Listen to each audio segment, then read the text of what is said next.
রাসূলিল কারীম ওয়া আলা আলিহি ওয়া সাহবিহি আজমাইন।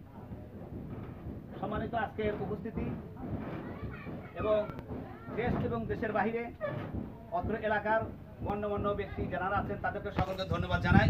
আজকে বাংলাদেশ জামাত ইসলামীর পক্ষ থেকে আমার মামা শাহ আলম গোয়ালবাগ নিবাসী 1 নম্বর ওয়ার্ড মথুরাপুর ইউনিয়ন, তেনার সমস্যা হলো যে একটি ঘরের চালা তেনার নিরসন করতে হবে। বাংলাদেশ জামাত ইসলামী 1 নম্বর ওয়ার্ড, 2 নম্বর ওয়ার্ড এবং 4 নম্বর 3 নম্বর ওয়ার্ডের সামনে হাতে গোনা কয়েকটি লোকের মাধ্যমে আমরা আমাদের যদিও মামা কিন্তু দিনী ভাই, তার কাজের জন্য আমরা বিভিন্ন জায়গাতে এসেছিলাম। আমরা আশা রাখি যদি কারো কোনো প্রয়োজন থাকে, এরকম কাজের প্রয়োজন থাকে, বাংলাদেশ জামাত ইসলামী সক্ষম।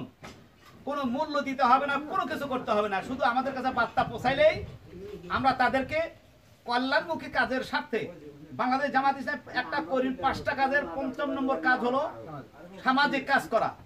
আমরা এই সামাজিক কাজটা আমরা করবো ইনশাআল্লাহ। এতে রাস্তা থেকে শুরু করে ঘরের চালা, ঘরের ডোয়া, মাটি কাটা, সবগুলো কাম আমরা যতদিন জীবিত আছি ততদিন করবো। কথা ঠিক কিনা? লিল্লাহি তাকবীর, আল্লাহু আকবার। জামাত ইসলামী জিন্দাবাদ, জিন্দাবাদ। ইউনিয়ন শাখা জিন্দাবাদ, জিন্দাবাদ। সকলকে ধন্যবাদ জানিয়ে আজকের এই যে কাজ আমার মামা, দুটা মামা কই